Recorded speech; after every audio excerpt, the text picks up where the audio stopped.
Sulit, Pangasinan.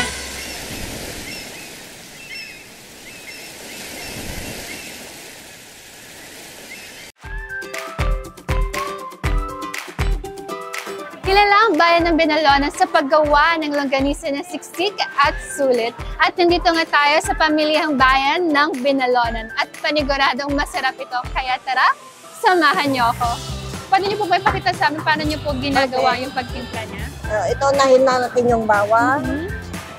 Ito yung bawang. Ito naman yung Mas masarap po ba pag mas maraming bawang or... Hindi naman masyado kasi mag-iibang lasa. Okay. So ito po talaga, parang recipe na talaga ito ng longganisa po ninyo. Okay yan. Oo. Paminta betchin and then...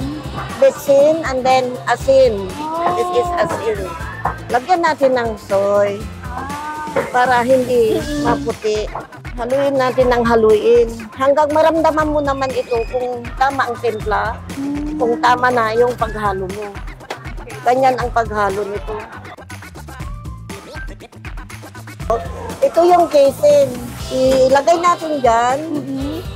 Tapos, ganon. So automatic na po siyang automatic maglalabas. Na lalabas.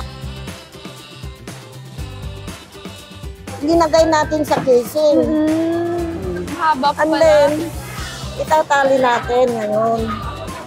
Ganito ang pagtali dito sa amin, sa Binalonan.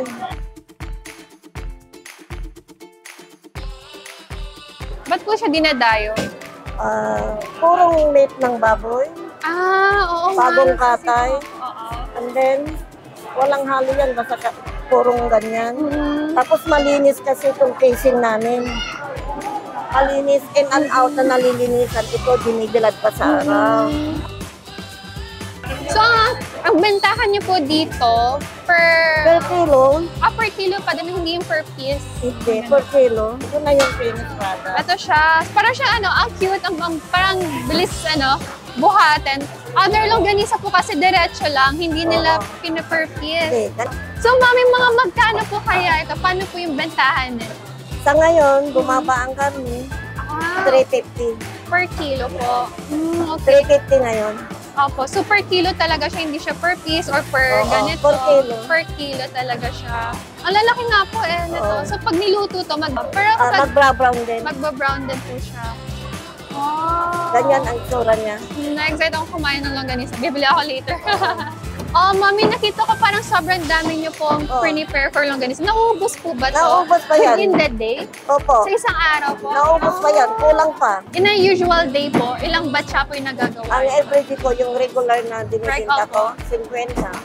Na batcha po? Oo, 50 kilos. 50 kilos.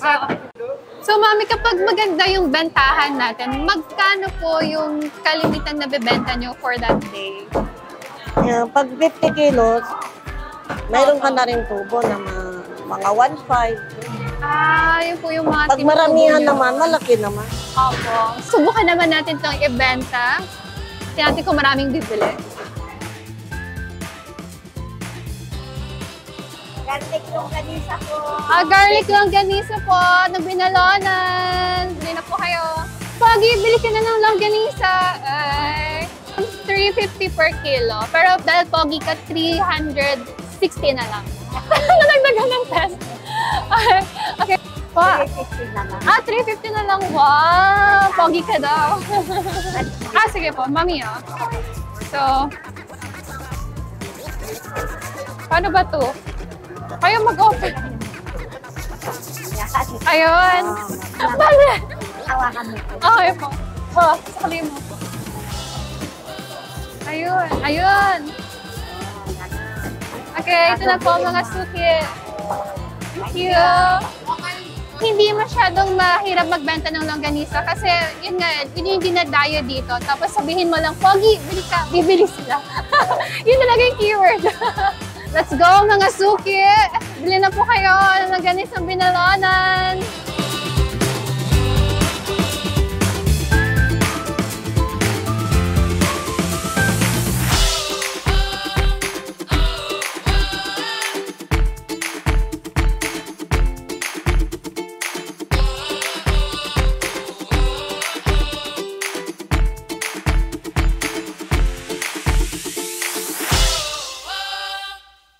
Gilid,